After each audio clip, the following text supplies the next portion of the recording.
선도적으로 우리 산업에서 GPT 이거 해보니까 되네요라고 하는 분들이 먼저 나올 것 같아요.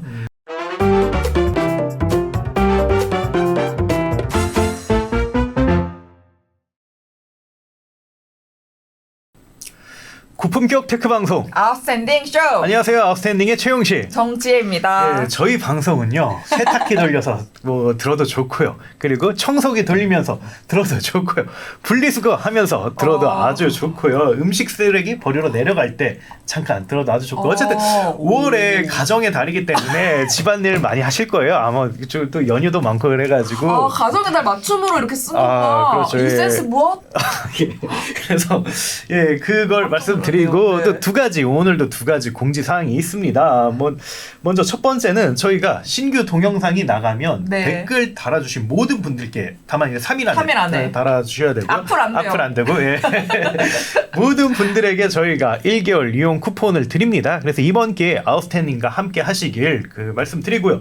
두 번째는 저희가 PPL과 브랜디드 콘텐츠에 적극적으로 열려 있습니다. 그래서 저희가 뭐 이제 확대 개편도 고민하고 있고요. 그래서 콘텐츠량을 늘리려고 하는데, 그러려면 이게 또 좀 자본의 힘이 필요하지 않겠습니까? 그런 걸 많이 도와주시면 감사하겠습니다. 그래서 관심 있는 분들은 help.outstanding.kr로 연락 주시면 저희가 잘 응대하도록 하겠습니다. 오늘 주제는 바로 과연 챗 GPT는 돈이 될까에 대한 것인데요. 너무 궁금한데 사실 그렇죠. 이거 얘기하려면 정말 전문가가 나와서 얘기를 해줘야 되는데요. 예. 그래서 사실 챗 GPT에 대한 기술적인 분석이라든지 이런 거는 굉장히 많은 곳에서 언급이 됐고, 정말 저희가 오늘 좀 다뤄볼 만한 것은 과연 이게 실용성이 있는지, 그리고 이게 정말 모니타이제이션이 가능한지 이거에 대해서 이야기를 나눠보려고 하는데, 그걸 위해서 저희가 특별히 게스트를 불렀습니다. 맞아요. 특별 게스트. 그래서 아웃스탠딩의 CTO였던 박주연 개발자 분이신데요. 주연님에 대해서 제가 잠깐 소개를 드리자면, 한번 들어볼까요? 게임빌과 넥슨에서 게임 개발자로 시작을 했고요. 그리고 리디 초창기에 조인을 해가지고 굉장히 오랫동안 리디와 함께 했습니다. 그래서 그렇다면 아웃스탠딩과 어떻게 만나게 됐냐, 이게 굉장히 재밌는데, 저희가 2018년 말에 리디에 조인을 했었잖아요. 네. 그때 M&A가 되면서 했는데, 그때 저희 개발자가 없었어요. 네. 그때 백이식 대표님이 절 부르면서 아웃스탠딩은 개발자가 없어서 좀 많이 고충이 많을 것 같다. 우리의 정말 개발자를 붙여주겠다. 정말 리디 안에서 코딩 실력으로만 거의 최고급이고, 자기가 봤을 때 거의 천재에 가까운 개발자다라는 얘기를 저한테 직접 하시면서 그러면서 주연님을 추천을 했고, 주연님이 아웃스탠딩에 조인을 하게 됐고, 이번에 3프로TV랑 같이 저희가 이민을 하게 됐습니다. 그래서 지금은 3프로TV 또 다른 계열사인 피치덱의 CTO로 근무하고 있고, 또 그러면서도 아웃스탠딩 개발도 같이 봐주시고 있어요. 그래서 정말 오랜 기간 저희랑 함께하고 있는데, 그래서 한번 시청자분들께 간단하게 인사 한번 하시죠. 카메라 여기 보시고요. 네, 땀나네요. 네, 반갑습니다. 네, 뭐라고 소개하실지 되게 궁금하면서 기대하면서 걱정이 됐는데, 마음에 드시나요? 걱정이 됩니다. 지인들이 뭐라고 할지. 그래서 저도 나오면 뭐라고 이야기해야 될지 되게 고민했는데요. 저는 AI 개발자는 아니라서 챗 GPT에 대한 깊은 얘기는 할 수 없겠지만, 그게 아니라 전 서비스 개발을 좋아하고, 그리고 서비스 쪽에서도 업무에 대한 지원 같은 개발 서비스를 더 좋아해가지고, 그 측면 기준으로 기자분들에 비해서 더 이야기할 수 있지 않을까 생각 들고, 그 이야기 기준으로 해석해 주시면 될 것 같습니다. 그래서 말씀하신 것처럼 주연님이 진짜 오랜 기간 서비스 개발을 했고, 또 굉장히 개발뿐만 아니라 운영이라든지 아니면 인사 실무 이런 거에서도 경험을 쌓았기 때문에 정말 현재와 같은 통찰력을 보여주지 않을까, 그런 기대를 드리면서 한번 이야기를 나눠보도록 하겠습니다. 그럼 제가 첫 번째 질문 해도 되죠? 그렇죠. 예. 주연님께 첫 번째 질문 드립니다. 네. 개발자로서 봤을 때 GPT의 등장, 이게 어떤 의미인지 조금 말씀을 해주시면 좋을 것 같습니다. 사실 너무 많이 바뀐 것 같고요. 개발자로서 와닿는 거는 도구의 혁명이라고 생각하고요. 도구의 혁명. 예를 들어서 개발자로서도 일반 소비자분들도 일단 여러분들도 되게 많이 느끼시겠지만, GPT가 이것도 되네라는 부분이 다들 느끼고 있잖아요. 네. 그런 것처럼 개발에 있어서도, 그리고 저는 개발하고 인프라도 같이 하고 있는데, 이것도 되네? 이런 것들이 쓰면 쓸수록 계속 발굴이 되는 것 같아요. 그래서 그런 의미에서 되게 혁명적인 것 같다라는 생각이 들고요. 그래서 핵심적으로 뭐가 좋은가라고 해봤을 때 예를 그 좋은 예가 들었던 게 달 탐사선에 인간이 왜 가야 되냐는 질문을 누군가 받았을 때 그 질문의 답이 인간이 가야 되는 게 중요한 게 아니라 인간은 가성비 좋은 비선형적 컴퓨터다라는 답을 했던 게 되게 유명하긴 하거든요. 그 비선형적인 답 최선의 컴퓨터라는 게 결국 시킨 대로만 하는 게 아니라 이렇게 해도 돼? 라고 하는 예측 불가능한 상황에서도 예측 가능한 결과를 내보낼 수 있는 안정적인 컴퓨터가 사람이라는 그런 답이라는 거거든요. 근데 그동안 사실 우리 AI 서비스들이 되게 많고 인공지능 서비스라는 타이틀이 되게 많았지만 사실 GPT 이전에는 그런 맥락에선 조금 거리가 멀었지만 GPT 이후에는 이제 이게 되네? 라는 것들이 나오고 있는 서비스 그 차이인 것 같습니다. 핵심으로. 뭐 비유를 들자면 뭐 좀 이런 것도 가능한가요? 뭐 사실 증기라는 개념이 네. 굉장히 오래전에 나왔잖아요. 근데 이게 뭐랄까 그때는 어떻게 보면 좀 귀족이라든지 고대 뭐 그런 사람들의 그냥 뭐 뭐랄까 그냥 그들의 전유물 혹은 그들이 테스트 삼아 그냥 보는 구경거리였다면 사실 좀 산업혁명 때 증기는 굉장히 좀 다른 걸로 엄청난 변화를 이끌었잖아요. 좀 그런 걸로도 좀 해석을 할 수가 있을까요? 네, 그렇죠. 뭐라고 해야 될까. 사실 여러 가지가 있겠지만 핵심은 챗 GPT의 그 숨겨진 핵심은 돈인 것 같아요. 되게 저렴하다. 그 예를 들어 방금 얘기해주신 그리스 시대에 또 증기 기관에 대한 여러 가지 설명들이 있겠지만 증기 기관이 산업 시대에 되게 활발하게 보편화되었다라고는 있지만 사실 찾아보면 그리스 시대에도 증기 기관이 있다고 다 엄청나게 돼 있긴 하거든요. 그 결과 그 원인 중에 하나가 되게 비용이 저렴해졌다. 그러니까 그리스 시대에는 비용이 비쌌는데 비용이 비쌌기 때문에 차라리 그 노예에게 문을 열어라라고 하는 게 더 쌌다라고 하기 때문에 보편화가 되지 않았지만 산업 시대 때는 여러 가지 영국의 여러 가지 환경 때문에 증기 기관이 가격이 저렴해져서 보급화가 됐거든요. 반대로 반대급부가 또 비싸지게 됐고요. 그런데 챗 GPT 같은 경우에 되게 혁명적인 포인트가 가격이라고 생각하고요. 예를 들어서 IBM의 왓슨 같은 경우에는 뭐 10년 전에 되게 개발이 돼서 알려졌지만 그 누구도 사실 보편적으로 써본 사람이 없거든요. B2B적으로 판매됐다 사례들이 되게 많긴 하지만 그거는 그거지만 실제로 아무도 그냥 B2C로 해본 사람이 없었는데 챗 GPT의 중요한 성과는 가격인 것 같아요. 그래서 이거를 공짜로 그냥 누구나 다 해볼 수 있다. 그리고 이게 그냥 예측 못하는 상황에서도 대응할 수 있는 기능을 쓸 수 있는 거를 모두가 저렴한 가격에 공짜로 쓸 수 있다가 되게 큰 것 같습니다. 그렇군요.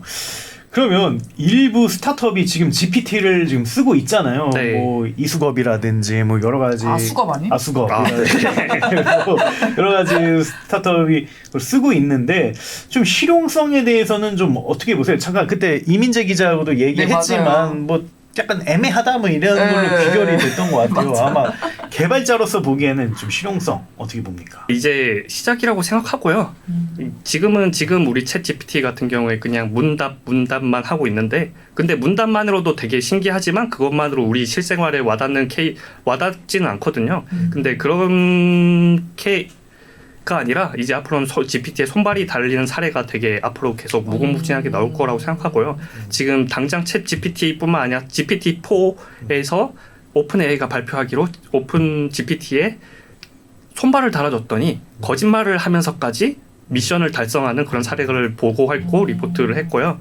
그리고 그것뿐만 아니라 근래에 오토 GPT라는 서비스라기보다 프로젝트가 나왔는데요. 오토 GPT라는 프로젝트 같은 경우에 그 GPT에 손발을 달아주는 그런 프로젝트예요.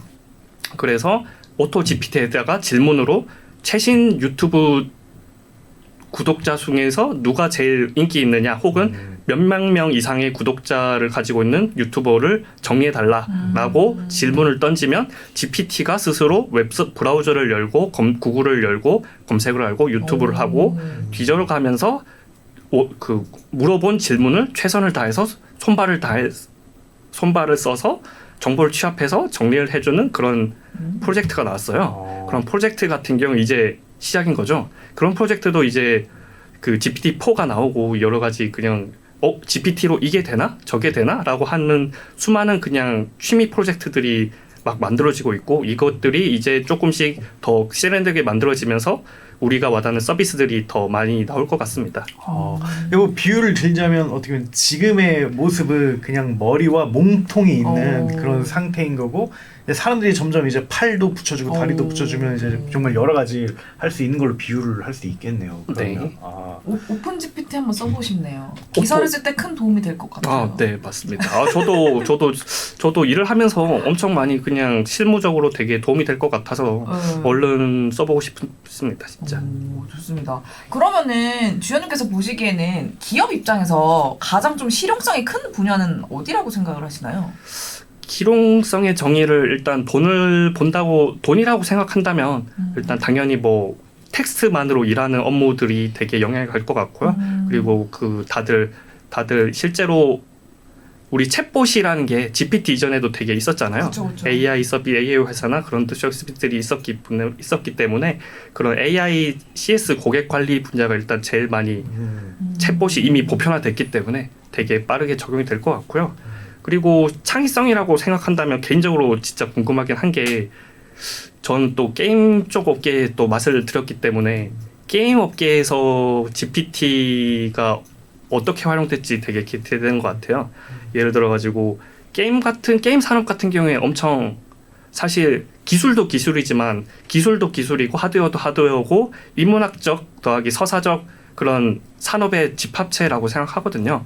그래서 이런 것들이 그 기술의 최끝단에 있는 서비스들이 게임 산업에 되게 많은데 이런 게임 산업에서 여러 체험형 서비스들이 되게 많고요. 이런 체험형 서비스에 GPT가 사용이 된다면 우리가 게임을 하지만 식상하지 않은 게임을 무궁무진하게 즐길 수 있지 않을까 되게 기대하고 있습니다.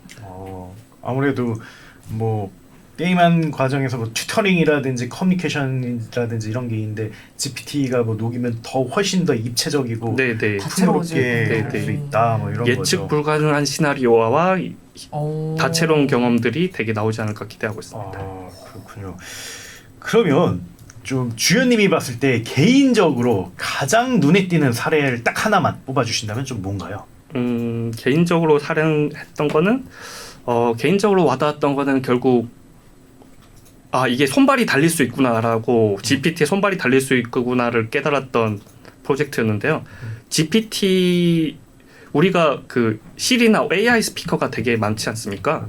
많긴 한데 그 사실 그런 처리 같은 경우에 GPT에 비하면 되게 조금 부족하거든요. 그런데 GPT 같은 경우에는 그 사람에 대한 말을 완벽하게 처리함과 동시에 컴퓨터끼리 처리할 수 있는 기능도 완벽하게 잘 처리할 수 있거든요. 논리적 처리와 동시에 그 언어적 처리도 동시에 할 수 있기 때문에 뭐를 할 수 있냐면 내가 그냥 핸드폰에다가 기능을 켜고 말을 시키면 그냥 내가 원하는 웹 서비스나 무궁무진한 AI 비서를 만들 수 있어요. 방금 얘기했던 오토 GPT의 프로토타입의 이전 단계에 대한 서비스였는데요. 그냥 기능 몇 개만 구현하면 그냥 집에 오토메이션 시스템들을 손쉽게 그냥 만들 수 있는 그런 프로젝트가 되게 인상 깊었어요. 그걸 보면서 GPT는 이제 시작이구나. 그냥 사람이 시키기만 하면 GPT가 컴퓨터를 다루고 하면 이거는 이제 그냥 모든 걸 할 수 있겠구나. 손발이 달리기를 되게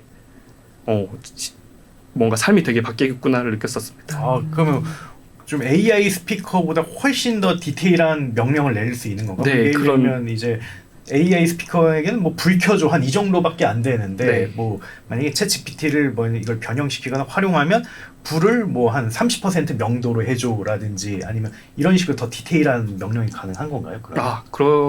디테일하기보다 정확하게는 조금 더 다른 형태가 가능한 거죠. 나 잘래라고 하면 알아서 불을 꺼준다거나 그냥 원하는 나 잘래라고만 했는데도 불구하고 습도를 맞춰준다거나 커튼을 내려준다거나 그러니까 그냥 문맥이까지 구체적인 명령이 아닌 문맥을 넣더라도 알아서 비서처럼 해줄 수 있는 시스템을 아주 간단하게 아주 저렴한 비용으로 할 수 있는 사례가 너무 충격적이었네요. 맨 처음에. 뭐 그런 거네요. 만약에 그 주인이 이제 소주 한 잔 딱 먹고 라고 하면 이제 자동으로 전여차적에 자기 뭐 이런 문자가 가고 과거에 그런 패턴들 막 해서 뭐 이런 것도 가능하겠네요. 예. 아 굳이 그거를 한다면 갈 수도 있긴 하겠지만 이제 예. 막 개인정보 이슈까지 연결될 수 있으니까. 아. 네. 하지만 개인이 토이 프로젝트로 그렇게 하는 경우도 되게 있을 것 같긴 해요. 예. 아니 저는 되게 많을 것 같아요. 네. 그런 게 뭐.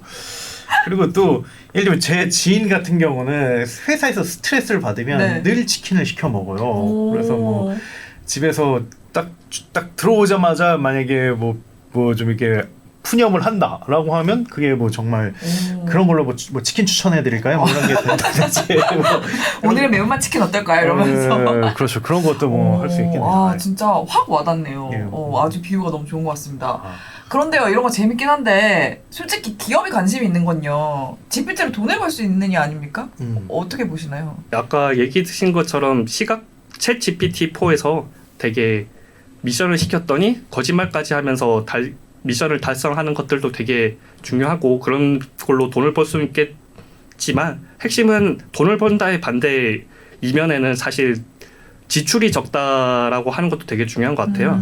그래서 돈을 번다는 어느 정도 다들 가능하겠다라고 짐작하실 것 같아요. 근데 그 이면에 지출이 적다라는 측면도 되게 중요할 것 같은데 GPT 같은 경우에 GPT-3 3.5 나오고 그다음에 챗 GPT 나오고 거기를 따라서 공개된 GPT들이 너무 많이 엄청 나오고 있어요. 그리고 그런 GPT들의 성능이 떨어지는 것도 아니고요. 그리고 되게 저렴하게 자기 핸드폰에서 돌릴 수 있는 정도까지도 나오고 있어요. 물론 핸드폰에서 돌릴 수 있는 것 같은 경우에 성능이 조금 떨어지긴 하겠지만 자기 데스크탑에서 GPT에 꽤나 준하는 성능의 GPT를 공짜로 쓸 수 있어요. 그러면 일단 비용 측면에서 엄청나게 떨어질 수 있기 때문에 그 인건비만 어느 정도 감당할 수 있는 일이라면 어느 정도 다 GPT의 비용을 최적화시켜서 일을 할 수 있을 거라고 생각이 듭니다. 그러니까 GPT가 싸니까 GPT에게 그 일을 시켜서 돈을 벌게끔 한다 뭐 이런 의미인 거죠. 네. 그럼 혹시 좀 주변에 GPT로 돈 버는 사례가 있나요? 혹시? 없다면 혹시 좀 예상되는 건 있나요? 혹시? 지금은 없어도 GPT. 예상할 수도 있으니까. 그러니까 뭐 그런 건 듣긴 했거든요. 뭐요? 예를 들면 뭐 저희 아웃스탠딩 기사가 나왔지만 정말 이제 광고를 수익을 만들기 위해서 뭐 가짜 문서를 굉장히 많이 만들어가지고 퍼뜨리고 유입시키면 뭐 그걸로 광고로 돈 벌고 뭐 이런 거는 듣긴 했는데 제가 봤을 때 돈이 막 크게 될 것 같지는 않고 큰 돈.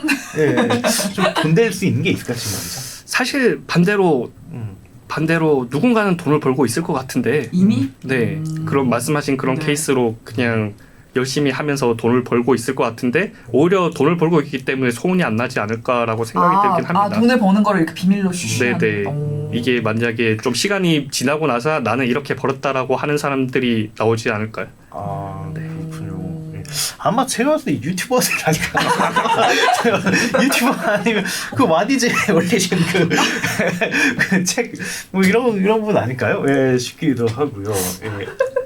알겠습니다. 아직까지는 뭐 그런 거 같고요. 네. 예. 그러면은 또 질문 하나 드리면 GPT가 AI 업계에는 어떤 영향을 미칠까요? AI 업계 측면에서 사실 되게 궁금하긴 한 게 앞으로도 네. 왜냐하면 그 MS가 오피스 코파일럿을 만들었잖아요. 그리고 그거 보면서 분명히 느꼈던 게 MS 오피스에 대한 확장 프로그램 시장이 엄청 잘 돼 있어요. 우리나라도 그렇지만 해외는 더 엄청 크게 잘 돼 있기 때문에 분명히 이 회사들 중에서 우리는 GPT를 써서 확장을 제공하겠다라고 준비하는 회사들이 있었을 텐데 그런 회사들 같은 경우에 MS가 코파일럿을 출시함과 동시에 사업을 접었을 거라는 생각이 되게 들어요. 그래서 업계에는 되게 선두주자 결국엔 구글, 오픈 AI, MS가 아닌 다른 회사들 같은 경우에는 되게 서비스 AI를 제공하는 서비스들은 되게 돈을 벌기 힘들지 않을까. 그리고 여튼 MS 오픈 AI, 구글이 충돌할 그 3사가 하는 서비스와 충돌하지 않는 서비스를 만들지 않기 위해서 되게 노력할 것 같아요. 웬만한 거는 GPT로 모든 게 가능하니까요. 웬만한 거 만들어서는 되게 그들한테 먹힐 것 같으니까 되게 중간의 서비스들은 되게 힘들 것 같고 그게 아니라 아예 그들과 싸우지 않는 서비스들의 경우 되게 살아남고 되게 수익화를 하면서 성장할 수 있지 않을까 싶습니다. 그러면 그 싸우지 않는 데는 좀 어디인가요? 그러면 그 마이크로소프트나 뭐 이런 데랑 그런 데가 있을까요? 예를 들어 가지고 사실 우리나라에서 그래도 역시 리튼이 제일 그냥 눈에 보이는 것 같아요. 리튼 같은 경우에 그 네이버 그 블로그 글이나 특별한 형태의 글을 여러 가지 형태의 글들을 손쉽게 만들 수 있게 해줄 텐데 그런 형태를 만들어주는 게 사실 도구가 중요한 게 아니라 신경을 쓰는 게 되게 중요하거든요. 신경과 노력을 되게 꾸준히 관심과 노력이 들어간 그런 거라고 생각하는데요. 그런데 반대로 그 회사들에서 네이버 블로그에 최적화된 글을 내보낼 수 있다라고 하기 위해 노력을 하지는 않을 것 같거든요. 그들에게 이 시장은 되게 작은 시장이기 때문에요. 네, 그리고 그 반면에 또 그런 측면에서 그 해외 메이저 3사가 아닌 에서는 한국 시장이 아직은 되게 크지 않기 때문에 한국어들의 교육이 아직까지는 네이버에 못 미치는 것이라고 생각하고요. 그렇게 모든 산업이 그랬지만 메이저 회사라고 모든 산업을 다 먹지는 못하는 것 같더라고요. 어차피 모든 걸 하게 되면 중요한 일을 놓치게 되니까 그 큰 회사 입장에서는 큰 일만 하려고 하고 그 다른 일들은 누군가는 또 누군가의 스케일에 맞게 수익을 벌고 있는 것 같습니다. 그래서 국내는 리튼이 제일 독보적인 것 같아요. 눈에 띄게. 틈새 시장을 그럼 좀 공략해야 되겠네요. 그 약간 큰 회사들이 별로 욕심을 안 부릴 것 같은 그런 데를 좀 찾아서 해야지 좀 승산이 네, 맞습니다. 있겠군요. 네, 그렇게 생각합니다. 허허허. 그러면 좀 이 가운데서 좀 큰 기회를 얻을 수 있는 플레이어는 좀 뭐라고 보세요? 그러면 사실 장애인 관련 산업을 이전부터 그냥 크게 조금씩은 관심을 갖고 있었는데요. GPT라는 게 나오면서 우리 입장에서는 그냥 재밌다, 신기하다라고 할 수 있는데 그 장애인 분들 같은 경우에는 이럴 수가 이게 되네라고 하는 되게 놀라운 경험이 되게 나오고 있는 것 같아요. 예를 들어서 뭐 아까 얘기했던 홈 자동화 같은 경우 저희 같은 경우에는 와 편하다 이겠지만 전신마비 장애인 같은 경우에 이게 되네 놀랍다 라고 그런 감격을 느낄 수밖에 없는 차원인 것 같고요. 그리고 의외로 되게 장애인 관련 산업 관련 뉴스 같은 경우에 일본이 되게 많이 나오더라고요. 전신마비 장애인들이 병원에 있음에도 불구하고 카페에 있는 것처럼 로봇을 조종하면서 손님을 도와주고 메뉴를 주문해주고 메뉴를 옮겨주고 그런 식의 시도가 있는 것 같고요. 그리고 또 신기한 게 굳이 GPT가 아니더라도 뉴스에 종종 그런 게 나왔던 게 그 우리가 AI 스피커들 나왔지 않습니까? 종종 그 카카오도 했고 네이버도 했고 여러 군데서 했는데 우리 젊은 사람 저 같은 경우에도 일단 저걸 왜 쓰지? 어디다 쓰지? 그냥 차라리 스마트폰 몇 번 만지는 게 훨씬 편할 것 같은데 저는 그렇게 생각했었거든요. 했는데도 불구하고 그거하고 별개로 누군가는 되게 필요하다는 걸 느꼈던 게 어느 뉴스 같은 경우에는 독거노인 AI 스피커와 정서적 대화가 일반인의 3배를 넘는다는 게 되게 신기했고요. 그리고 홀로 사는 독거노인이 AI 스피커들이 행복감이 7% 늘었다고 하는 게 이거는 내가 함부로 생각할 수 없는 다른 사람의 누군가는 필요한 서비스가 있겠구나라는 생각이 들었었네요. 그랬을 때 아직까지는 GPT나 그런 것들이 우리 삶에서는 되게 신기한 데지만 누군가에는 되게 기적이다라는 감격을 주지 않을까 싶습니다. 그게 뭐 어떻게 보면 뭐 페인 포인트이고 마켓 핏이겠네요. 그렇죠. 그러면 제가 또 궁금한 게 글로벌 빅테크 기업하면 딱 떠오르는 기업 있잖아요. 구글하고 아마존 이런 데들은 GPT에 어떻게 대응을 할까요? 사실 그래서 저도 그냥 혼자서 궁금증이 들었던 게 구글 같은 경우는 우리가 이게 IT 회사라고 생각하지만 사실 대부분의 매출은 광고 회사잖아요. 네. 찾아보더라도 되게 60%의 매출이 광고 그리고 유튜브까지 포함하면 70%가 광고를 하는 회사인데 그런 측면에서 구글이 참 고민이 되지 않을까 싶고요. 그래서 구글 같은 경우 본인들이 IT 회사 멋진 IT 기술로 최선의 기술로 우리가 돈을 벌겠다라고 한다면 본인의 광고 매출이 줄어들더라도 구글 사이트에 AI 도입이 빠르고 정확하게 고객이 편리하게 될 수 있겠다라고 생각이 드는데 그게 아니라 만약 광고를 그래도 광고 매출을 낮추는 선택이 되게 어렵다라고 생각이 든다면 GPT의 도입이 다른 회사들의 패스 팔로우처럼 되게 눈치 보면서 하지 않을까라는 생각이 드는 것 같아요. 그리고 또 아마존 같은 경우에 이번 조사하면서 검색해봐도 아마존도 역시 패스 팔로우로서 되게 열심히 AWS 기준으로 열심히 하고 있는 것 같고요. 근데 순수하게 우리가 아마존 개발자로서 아마존을 떠올리면 AWS 크지만 그게 아닌 아마존은 리테일 시장, 그냥 상품 시장의 경우에는 그렇게 있으면 좋고 GPT가 있으면 좋고 없으면 말고 정도로 하게 될 것 같아요. 어차피 아마존에서 구글에서 구매를 하든 MS에서 구매를 하든 뭐 오픈AI에서 구매를 하든 뭐 어디서 구매를 하든 최종 배송은 아마존이 되지 않을까라고 낙관하지 않을까 싶습니다. 그렇군요. 확실히 저도 구글 같은 경우 어떻게 선택할까 뭐 이런 생각이 들었는데 근데 여러모로 챗GPT는 좀 마이크로소프트랑 맞지 않았나 싶어요. 일단 솔루션 회사이고 물론 챗GPT도 뭐 광고라든지 오픈형으로 쓸 가능성도 있지만 어쨌든 가장 쉬운 건 유료화라든지 그렇죠. 뭐 사스 모델이기 때문에 좀 그런 측면에서 좀 있지 않을까. 그리고 말씀하신 것처럼 구글은 확실히 광고 기반이기 때문에 좀 미디어 회사적인 성향이 굉장히 강하거든요. 유튜브도 좀 그런 점으로 볼 수가 있기 때문에 좀 약간 판단하기가 좀 어려운 측면이 있는 것 같아요. 그러면 네이버와 카카오는 GPT에 좀 어떻게 좀 대응할 거라고 보시나요? 그래서 가만히 생각해 보니까 GPT가 나온 이후에 네이버와 카카오의 위기라고 하는 걸 못 본 것 같아요. 되게 신기하게.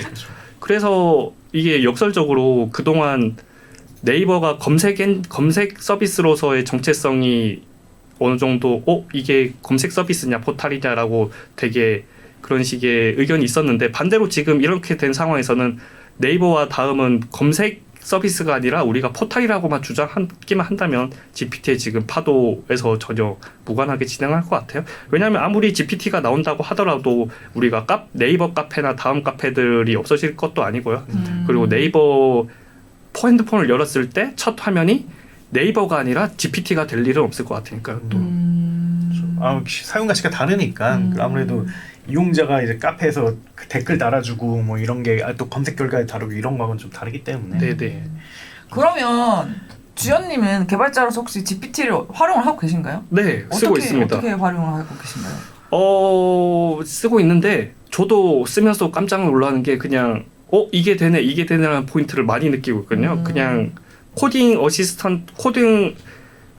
어시스턴트라고 해서 제가 A, B, C, D 중에서 A만 짜면 B, C, D를 다 채워주는 것도 있고요. 그리고 진짜 귀찮은 일을 되게 많이 줄여주는 일인 것 같아요. 그리고 저는 또 인프라도 하는 입장에서 인프라 같은 경우에 인터넷의 매뉴얼을 뒤져야 되는 정보들을 되게 많거든요. 그리고 문제 해결에 대한 같은 경우에는 인터넷에 구글에 찾을 때는 구글로 예상되는 키워드를 입력하고 여러 페이지를 한 5-6페이지를 다 보면서 그 와중에 내 케이스와 제일 적합한 케이스가 무엇인가라고 찾아보고 몇 번을 찾아보면서 내가 실험을 해야 되는데 그런데 GPT에 물어보게 되면 인프라 같은 경우 확실히 매뉴얼을 GPT가 학습을 해놓은 경우에는 그냥 이런 경우에 이런 옵션이 있습니다. 그리고 이런 옵션을 했었을 때 주의되는 어떤 사항이 있으면 이런 거는 주의해야 됩니다. 라고 그런 것까지 다 자동으로 해주고요. 그리고 그런 거를 적용했을 때 문제사항을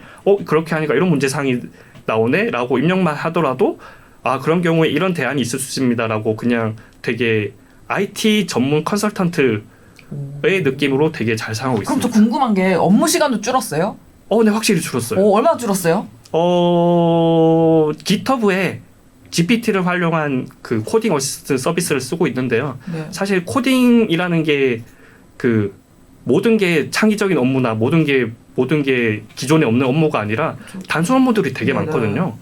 그냥 ABCD라고 했지만 ABCDE가 아니라 A-1, A-2, A-3, A-4를 A-100까지 해야 되는 일이 가끔씩 있어요. 코딩 하다 보면요. 그런데 이런 거 같은 네. 경우에 내가 하기보다 남이 해줬으면 좋겠다. 그냥 키보드만 몇 번 하면 되는 일인데 이거를 개발을 아는 사람은 못하고 개발을 모르는 사람은 못하고 개발을 하긴 하는데 이거는 이런 단순 복붙 같은 경우에 정말 하기 싫은 일인데 이걸 해주더라고요. 그런 거 같은 경우에 일을 하다 보면 무조건 나올 수밖에 없는데 이걸 쓰면서 확실히 업무가 주는 것 같아요. 아까 얼마나 줄어드니까 시간이? 친구하고 얘기하기로 확실히 초급 개발자 보다 나은 것 같다라는 하는데 굉장히. 시간으로 따지면 최소 3분의 1이 주는 것 같아요. 그러면은 되게 이거를 많이 다른 개발자분들도 되게 활용을 많이 하시나 보네요. 네, 그런 것 같아요. 그래서 느끼는 게 GPT 같은 경우에 빨리 이거를 이게 되는구나를 미리 많이 학습하는 게 되게 중요한 것 같아요. 왜냐하면 그 전에는 이게 되나 안 되나 그걸 몰랐는데 일단 써보니까 이게 되네 하면서 더 많이 열심히 잘 쓰게 되고 더 열심히 잘 활용하게 되는 것 같더라고요. 근데 코딩 짜달라고 하면 코딩도 짜주잖아요. 그게 정확하나요? 그게? 궁금해. 제가 테트리스 짜줘라고 하니까 짜주더라고요. 근데 진짜요? 제가 그걸 로딩을 해볼 수가 없잖아요. 네, 정확한지 좀 정확해요? 어때요? 이게 문제마다 그래서 사실 이거가 개발 시키는 본인도 어느 정도 실력이 있어야 되는 게 사실 검증이 필요하긴 해요. 하지만 그럼에도 불구하고 수학적 지식이 필요한 고도의 수학적 지식이 필요한 문제를 거의 높은 확률로 정확도로 답을 내더라고요. 실제로 그 개발자 채용 사이트 같은 경우에 수학적 지식이 들어가는 고도의 아주 어려운 프로그램 문제들이 되게 많거든요. 네. 그래서 그런 테스트 회사들 같은 경우에 가벼운 문제들 같은 경우에 너무 쉽게 풀려가지고 그런 거는 어쩔 수 없이 감안하고 있다 정도로 알고 있습니다. 디버깅 하는데도 도움이 되나요? 그게? 좀 고쳐주나요? 약간 오류도? 디버깅 하는 것도 네 생각해보면 됐었네요. 네, 예를 들어서 내가 이렇게 코딩을 짰는데 예를 들어서 동시 실행 문제라고 하는 병렬 실행 문제 같은 경우에는 생각해보면 무언가를 동시 실행한다고 하는 게 그냥 하면 되는 거야라고 하지만 실제 해보면 이게 서로 충돌이 하는 경우가 되게 많거든요. 그런 경우를 한번 짜보려고 했었을 때 이렇게 짜보려고 하는데 이게 잠재된 문제점은 없어라고 그냥 물어봤는데 이렇게 짜면 어떤 잠재적인 문제가 있을 수 있습니다. 그래서 대안은 이렇습니다라고 그냥 아주 세련된 답을 보여주더라고요. 신기하다. 그렇군요. 그러면 일반인들은 챗GPT를 좀 어떻게 활용할 수가 있을까요? 그러면 개발자로서 말씀해 주셨는데 저도 제일이지만 다른 분들의 일 도와주면서 엑셀로 도와주는 일을 많이 경험을 했었거든요. 그래서 엑셀이라고 하더라도 사실 우리가 너무 뻔한 도구임에도 불구하고 엑셀의 기능이 엄청 많은데도 불구하고 저도 보면서도 깜짝 놀라는 기능이 되게 많긴 하거든요. 사실 그럼에도 불구하고 사실 모두가 엑셀을 생각보다는 못 쓰고 있더라고요.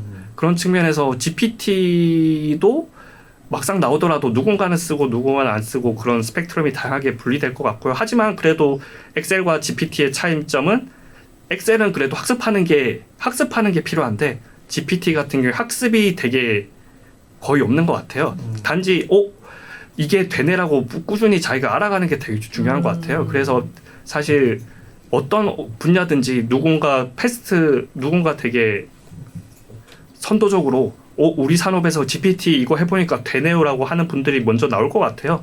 모두가 그런 사람일 수는 없는데 단지 자기 업계 우리 그냥 기자거나 개발이거나 어떤 분야든지 자기 업계에서 누군가 이렇게 GPT를 써봤다는 사례를 얘기하면 그거를 그냥 그렇구나 남일이구나 하라고 할 게 아니라 자기가 실제로 그걸 써보고 이게 되는구나 나도 써봐야지 이렇게 써봐야지 저렇게 써봐야지 내일에도 그렇게 써보는 체험을 해보는 게 되게 중요할 것 같고요. 그리고 방금 얘기했었던 대로 엑셀만 해도 능숙도의 스펙트럼이 되게 넓은 만큼 GPT도 일단 쓰기만 하면 되게 절반은 먹고 갈 것 같습니다. 그렇게 GPT를 쓰는 것만으로도 되게 주위 사람으로서 GPT 전도사라고 되게 주위에 그런 시선을 받지 않을까 싶습니다. 그래서 GPT를 너무 두려워하고 할 필요 없이 GPT를 어떻게 배우냐 고민할 필요 없이 그냥 옆 사람이 쓰는 거를 그냥 빨리 옆에서 따라 해보는 것만으로 되게 도움이 될 것 같아요. 저 그러면 그 일반인이 GPT로 돈을 벌 수 있을까요? 못 벌지 않을까요? 너무 벌수 있을 것 같아요. 아니 왜요? 왜냐면 일단 벌 수 있다고요. 벌 수 있다의 정의 측면에서 사실 우리가 여러 가지 강좌 사이트들이 되게 많잖아요. 그들 중에서는 포장이 되게 잘된 강좌들도 많지만 사실 돈을 벌면서 돈을 벌 수 있는 가능성을 가지고 강좌를 하는 거잖아요. 그리고 강좌들의 어느 정도 포인트 중 하나는 되는데 다들 안 해본다가 되게 큰 것 같아가지고 GPT는 일단 좋은 도구고 엄청 저렴한 도구이기 때문에 돈을 벌 수 있는 가능성은 무궁무진하다. 단지 이거는 도구일 뿐이고 쓰는 사람의 역량에 따라 되게 많이 달릴 것 같아요. 쓰는 사람의 역량과 정성과 시간, 결국 돈을 번다라는 측면에서 결국 시간이 되게 중요한 거니까요. 그냥 장비인 거네요. 그냥 아이템이네. 그렇군요.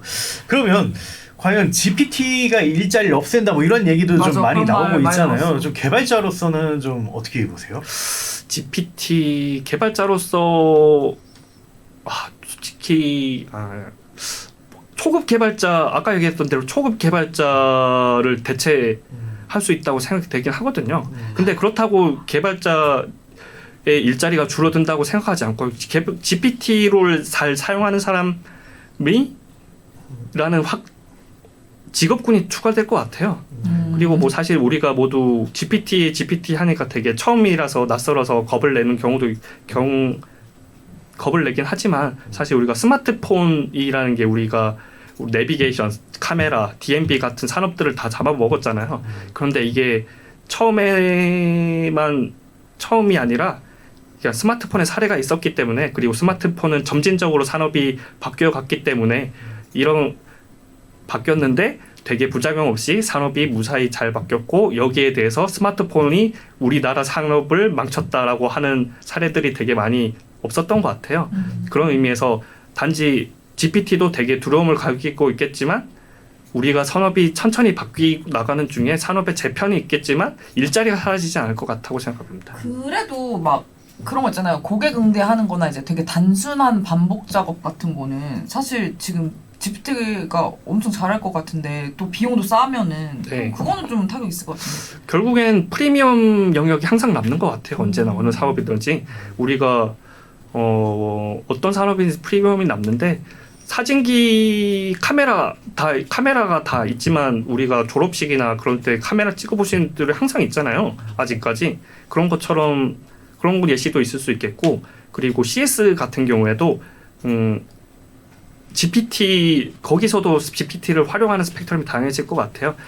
전부 다 GPT로 대체 가능한 업무가 있을 테고 그리고 GPT를 반쯤 활용하는 업무가 있을 테고 GPT를 쓰면 안 되는 업무가 있을 것 같아요. 그런 프리미엄 업무 같은 경우에 되게 그런 고급 부가가치를 하는 서비스들 같은 경우는 GPT를 쓸 수 있더라도 쓰면 안 되는 일들이 남을 텐데 그런 것 같은 경우에 산업이 남아있고 그런 식으로 분화가 되지 않을까 싶습니다. 그러면 일반인이 좀 GPT를 어떻게 좀 학습을 한다든지 대응을 한다든지 좀 이런 게 좋을까요? 뭐 그냥 매일 하루 한씩 마치 예전에 영어 우리가 하듯이 뭐 출근 전에 30분 동안 이제 듣기 하고 출근하듯이 뭐 한 30분 동안 출근하기 전에 GPT랑 이렇게 대화하고 이렇게 출근한다든지 뭐 좀 어떻게 학습하고 준비하는 게 좋을까요? 어떻게 열심히 주위 업계 사람들의 GPT 사례를 보면서 눈치 보면서 따라하는 게 정답일 것 같습니다. 너무 열심히 공부하는 것도 사실 반대로 옛날에 뭐 인터넷 따라잡기 책들이 그렇죠. 뭐 1시간이면 인터넷 따라잡기 그리고 1시간이면 정보 검색 1시간이면 뭐 포토샵 그런 것들이 있었지만 그리고 우리가 그 책을 보더라도 모든 걸 배워야지 GPT를 그런 포토샵을 쓰는 것도 아니고 컴퓨터를 쓰는 것도 아니고 인터넷 쓰는 것도 아니었는데 그런 것처럼 우리가 GPT라고 해서 배우는 게 아니라 그냥 이게 되는구나라고 아는 것만으로 충분히 앞으로 사용할 여지가 충분히 무궁무진할 것 같습니다. 그래서 그냥 좀 리서치해서 어떻게 활용되고 있는지 그리고 내 직업과 어떻게 연결되는지 한 이 정도는 계속 그렇게 네, 팔로잉하는 네. 게 좋다. 네. 그런 뜻이죠. 네. 공부까지는 공부라고 받아들이면 모두가 그냥 두려움을 갖고 할 수밖에 없는데 공부라고 하는 게 아니라 그냥 관심만 가지는 정도만으로 충분히 앞으로 대처할 수 있지 않을까 싶습니다. 알겠습니다. 그 최근에 GPT가 업데이트 했잖아요. 네. 그거 확실히 진짜 고도화가 되고 있나요? GPT-4를 결과를 보니까 무제한적으로 좋아지는 게 아니지 않은 게 이 어느 정도 한계가 아닐까라고 하는 비판적인 시선도 있더라고요. 그래서 결국엔 GPT 자체가 업그레이드 되는 거는 그렇게 중요하지 않은 것 같고요. 어느 정도 한계점은 있을 것 같아요. 그래서 결국엔 그 GPT 자체 업그레이드보다는 결국 손발을 달아주는 영역으로 가고 있는 것 같고요. 실제로 또 챗 GPT도 본인들의 사이트에 플러그인을 모집하고 모집 이를 통해서 서비스를 파생하겠다라고 했던 것 같아요. 결국 GPT 자체가 고도화는 뭐 큰 영역이 큰 방향성은 아닐 것 같고 저렴해지고 쉽게 할 수 있고 그리고 손발을 달 수 있다가 중요한 앞으로 관심 있게 봐야 될 영역인 것 같습니다. 그러면 좀 이런 건 있나요? 좀 주연님이 봤을 때 GPT를 써서 이런 서비스 만들면 대박이겠는데 라든지 이런 거면 훨씬 편리하겠는데 혹시 그런 생각이 든 적 있나요? 알려주세요. 예. 서비스 개발자니까.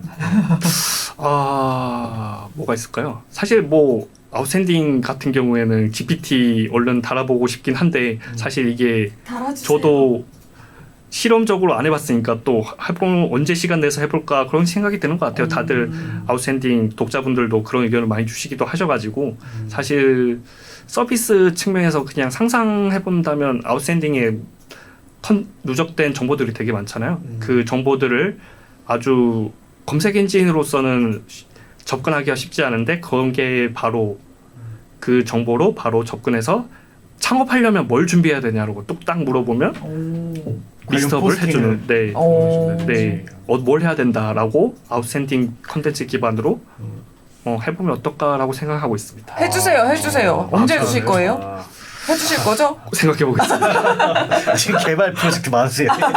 알겠습니다. 그러면 좀 챗 GPT는 앞으로 어떻게 좀 변화하리라고 좀 보시나요?